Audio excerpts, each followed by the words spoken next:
Comrade tutorial family के सभी भाइयों बहनों और उनके परिवारों को सादर प्रणाम, नमस्कार, सत श्री अकाल, गुड मॉर्निंग, जय हिंद। मैं आशा करता हूं कि आप और आपके परिवार सकुशल मंगलमय होंगे। देखिए, इस वीडियो में हम लेकर आए हैं टोक्यो ओलंपिक में भारत के लिए जो क्वेश्चन बन सकते हैं कॉम्पिटिटिव एग्ज़ाम में व अन्य प्रतियोगी परीक्षाओं में जो इम्पॉर्टेंट क्वेश्चन बन सकते हैं उनको हम डिस्कशन करने वाले हैं। जनरली आपने टोक्यो ओलंपिक तो ख़त्म हो चुका है, लेकिन आपने कभी ध्यान नहीं दिया होगा, नोटिस नहीं किया होगा। देखा तो सब ने होगा, लेकिन नोटिस नहीं किया होगा कि कौन से क्वेश्चन हमारे कॉम्पिटिटिव एग्ज़ाम में पूछे जा सकते हैं। क्वेश्चन में पूछ लिए जाते हैं तो वही फिर आप सोचने लगते हैं, अरे ऐसा क्वेश्चन बन गया, हमने कभी तो सोचा नहीं था। यह वीडियो आपके लिए हेल्पफुल साबित होगा, तो वीडियो में बने रहिए, वीडियो को अंत तक देखिए। हम मैक्सिमम 5 मिनट में जितने भी टोक्यो ओलंपिक से रिलेटेड क्वेश्चन बन सकते हैं भारत के लिए, हम उनको डिस्कशन कर लेंगे। तो जिन भाइयों बहनों ने अभी तक चैनल सब्सक्राइब नहीं किया है तो चैनल को सब्सक्राइब करिए तथा बेल आइकन दबाइए ताकि नोटिफिकेशन आपको मिलते रहें।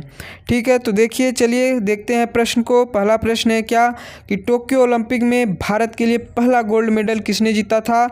तो नीरज चोपड़ा जी ने भारत के लिए पहला गोल्ड लाए थे। ठीक है, तो बी ऑप्शन होगा सही। अगला प्रश्न देखते हैं, भारत ने ओलंपिक 2021 में कुल कितने पदक जीते थे? तो ध्यान दीजिएगा कि भारत ने 2021 में कुल 7 पदक जीते थे। तो देखिए बी ऑप्शन होगा सही। अगला प्रश्न देखते हैं, टोक्यो ओलंपिक 2021 में भारत किस स्थान पर रहा? तो ध्यान दीजिएगा, टोक्यो ओलंपिक जो है वह 2020 का था, लेकिन कोरोना पैंडेमिक के कारण वह 2021 में आयोजित किया गया। ठीक है, तो इस चीज़ को ध्यान दीजिएगा आप। तो अब देखिएगा 7 पदक के साथ भारत 48वें पोजीशन पे रहा। यह एग्ज़ाम में बहुत ही इम्पॉर्टेंट है, एग्ज़ाम में पूछा जाएगा कि टोक्यो ओलंपिक 2021 में भारत किस स्थान पर रहा? तो 48वें पोजीशन पे। Option number C is correct. अगला प्रश्न, टोक्यो ओलंपिक 2021 उद्घाटन समारोह में भारतीय ध्वजवाहक कौन है? तो ध्यान दीजिएगा, टोक्यो कहाँ है? जापान में है। तो अब इसमें क्वेश्चन में पूछ रहा है कि भारतीय ध्वजवाहक कौन है? तो जब टोक्यो ओलंपिक में सम्मिलित होने के लिए सभी खिलाड़ी गए थे तो उस समय ध्वजवाहक कौन था? तो मैरी कॉम थी, एमसी मैरी कॉम और मनप्रीत सिंह। तो ऑप्शन नंबर सी उपयुक्त ए और बी सही होगा। अगला प्रश्न देखते हैं, टोक्यो कहाँ स्थित है? जापान में। तो ओलंपिक 2021, अब देखिए क्वेश्चन में पूछ लिया गया क्या कि समापन समारोह में भारतीय ध्वजवाहक कौन है? तो जब समापन हुआ था ओलंपिक का जब समापन हुआ था तो ध्वजवाहक कौन था? तो बजरंग पुनिया थे। ऑप्शन नंबर सी करेक्ट होगा। अगला प्रश्न देखिए, ओलंपिक 2021 में भारत की तरफ से पहला रजत पदक किसने जीता था? तो ध्यान दीजिएगा, पहला पदक नहीं है, पहला रजत पदक है। ठीक है, तो सी ऑप्शन मीराबाई चानू जी ने जीता था रजत पदक भारत के लिए पहला। अब अगला प्रश्न देखते हैं, टोक्यो ओलंपिक में भारत के लिए दूसरा मेडल किसने जीता था? तो इसमें देखिए ध्यान दीजिएगा कि क्वेश्चन पूछा जा रहा है कि मेडल किसने जीता था। इसमें कांस्य, रजत, गोल्ड की बात नहीं किया जा रहा है, इसमें सिर्फ बात किया जा रहा है कि पदक किसने जीता था दूसरा। तो सेकंड नंबर का पदक किसने जीता था? पीवी सिंधु जी ने जीता था। ठीक है, तो option number D is correct होगा। अगला प्रश्न देखते हैं, टोक्यो ओलंपिक में भारत के लिए कुश्ती में 5वां पदक, जो देखिए भारत के लिए 5वां पदक रहा और वह था कुश्ती में। तो रजत पदक था, लेकिन किसने जीता था? तो सी ऑप्शन, कंप्यूटर महोदय सी को लॉक करिए। सी क्या है? रवि दहिया। तो रवि दहिया सही आंसर होगा। अगला प्रश्न देखते हैं, भारत ने ओलंपिक 2021 में कितने स्वर्ण पदक जीते? तो ध्यान दीजिएगा कि भारत के लिए एकमात्र गोल्ड मिला था, नीरज चोपड़ा जी ने जो लाया थे। Option number A is correct होगा, मतलब कि एक गोल्ड आया था भारत की तरफ से। ठीक है, अगला प्रश्न देखते हैं, भारत ने ओलंपिक 2021 में कितने कांस्य पदक जीते थे? तो ध्यान दीजिएगा, कांस्य पदक टोटल भारत के लिए 4 आया था। तो option number C is correct होगा। कंप्यूटर महोदय सी को लॉक करिए।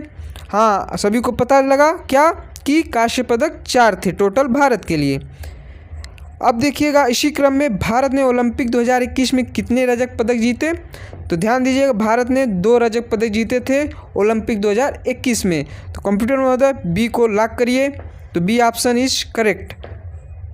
अगला प्रश्न देखते हैं, भारत के पुरुष हॉकी टीम के कप्तान कौन है, तो ध्यान दीजिएगा पुरुष हॉकी टीम के कप्तान हरमनप्रीत सिंह थे। Option number B is correct होगा। ठीक है, अगला प्रश्न देखते हैं, भारत की महिला हॉकी टीम कप्तान कौन है। देखिए ध्यान दीजिएगा दोस्तों कि भारत की महिला हॉकी टीम ने पदक नहीं जीते थे, लेकिन पदक जीतने से चुकी थी, तो इस वजह से इम्पॉर्टेंट है, कॉम्पिटिटिव एग्जाम के पॉइंट ऑफ व्यू से परीक्षा में पूछा जा सकता है। ठीक है, तो भारत की महिला हॉकी टीम की कप्तान कौन है, तो रानी रामपाल जी हैं। ठीक है, अगला प्रश्न देखते हैं, टोक्यो ओलंपिक में भारत के लिए कुश्ती में कांस्य पदक किसने जीता था, तो बात कर रहा है इसमें कि 7 बार, मतलब लास्ट पदक किसने जीता था, तो बजरंग पुनिया जी ने जीता था। तो ए ऑप्शन इज करेक्ट।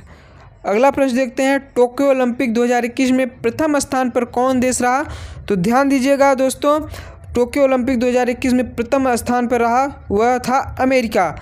तो कंप्यूटर महोदय बी को लॉक करिए। व्यक्तिगत रूप से भारत के लिए ओलंपिक में पहला स्वर्ण किसने जीता था, तो ध्यान दीजिएगा दोस्तों व्यक्तिगत रूप से पूछ रहा है और स्वर्ण पदक, तो ध्यान दीजिएगा यह अभिनव बिंद्रा जी ने जीता था, अभिनव बिंद्रा जी ने जीता था जो व्यक्तिगत रूप से स्वर्ण पदक जीते थे।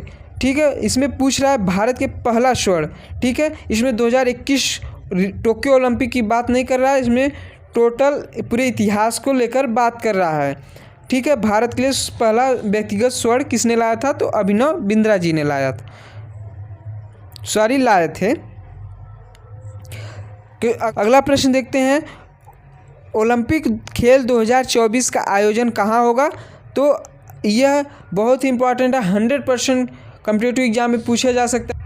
अगला प्रश्न, ओलंपिक खेल 2024 का आयोजन कहाँ होगा, तो यह देखिए दोस्तों सबसे इम्पॉर्टेंट क्वेश्चन है कि अगला ओलंपिक खेल 2024 का आयोजन कहाँ होगा, तो वह होगा पेरिस, फ्रांस में होगा।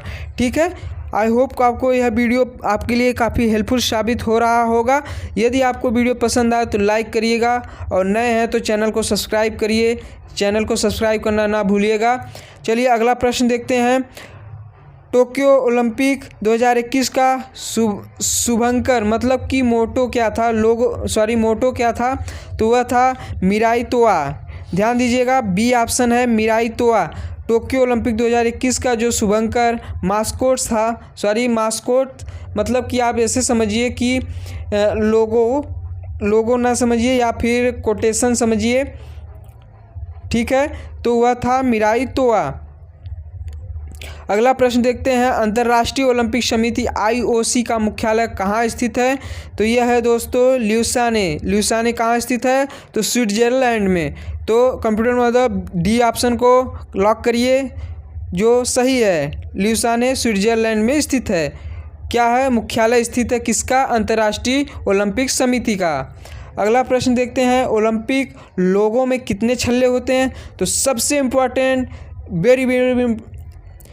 अगला प्रश्न है, ओलंपिक लोगों में कितने छल्ले थे, तो सबसे इम्पॉर्टेंट वेरी इंपॉर्टेंट क्वेश्चन जो कॉम्पिटिटिव एग्जाम में या एग्जाम में प्रतियोगी परीक्षाओं में पूछा जाएगा 100%, क्या कि ओलंपिक लोगों में कितने छल्ले होते हैं, तो वह होते हैं दोस्तों 5। तो अब आप सोचेंगे कि 5 छल्ले क्यों होते हैं, तो यह 5 छल्ले 5 महाद्वीप को दर्शाते हैं। ठीक है, ओलंपिक लोगों में विभिन्न रंग के छल्ले विभिन्न महाद्वीपों को प्रतिनिधित्व करते हैं। और ओलंपिक लोगों में देखिए नीला, काला, लाल, पीला, हरा रंग का छल्ला होता है।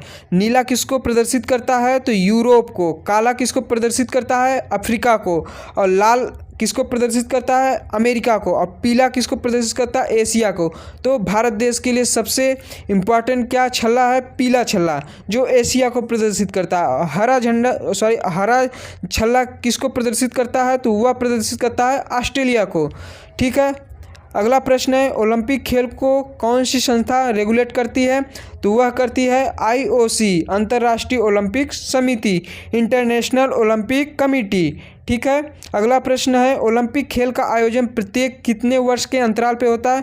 तो यह भी सबसे इम्पोर्टेंट क्वेश्चन है कि ओलंपिक खेल का आयोजन कितने वर्ष के अंतराल में होता है? तो वह होता है 4 वर्ष के अंतराल में। अगला प्रश्न है अंतर्राष्ट्रीय ओलंपिक समिति के वर्तमान अध्यक्ष कौन है? तो ध्यान दीजिएगा 2021 में प्रेजेंट टाइम में IOC के वर्तमान अध्यक्ष हैं थॉमस बाक।